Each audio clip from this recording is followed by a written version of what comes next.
আপোন আপোনটো সকলোৱে কয়, কিন্তু প্ৰকৃত আপোন কোন সেয়া সময়তহে চিনি পোৱা যায়। মায়াময় এই পৃথিৱীত আটাইয়ে কৰে অভিনয়, কোনোৱে কৰে আনৰ হতে আৰু আন কোনোৱে কৰে নিজৰ বিবেকৰ হতে। মা দেউতাক যোনে মানি লয় জীৱনৰ ডাঙৰ সম্পদ, তাৰ জীৱনত অৰ্থৰ অভাৱ হলেও শান্তি বিচাৰি পায় দুখৰো দিনত। যদিহে আপোনাৰ অৰ্থ কম, যোগ্যতা কম, সৌন্দৰ্য কম, কিন্তু আপোনাৰ কথা, ব্যৱহাৰ, আচৰণ সুন্দৰ হোৱা উচিত।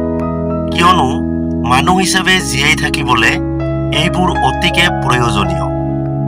নাৰীয়ে কিছুমান কঠিন কথা সহজভাৱে মানি ল'ব পাৰে, আকৌ কেতিয়াবা সহজ কথা এটাকে সহজভাৱে নলৈ জটিলভাৱে লয়। কাৰণ নাৰীয়ে প্ৰতিটো কথাকে বুজি পায়, কিন্তু সময়ত নুবুজাৰ অভিনয় কৰে। কিয়নো নাৰীৰ প্ৰতি থকা পুৰুষৰ দায়িত্ববোধক অশ্ৰদ্ধা কৰিব নিবিচাৰে নাৰীয়ে।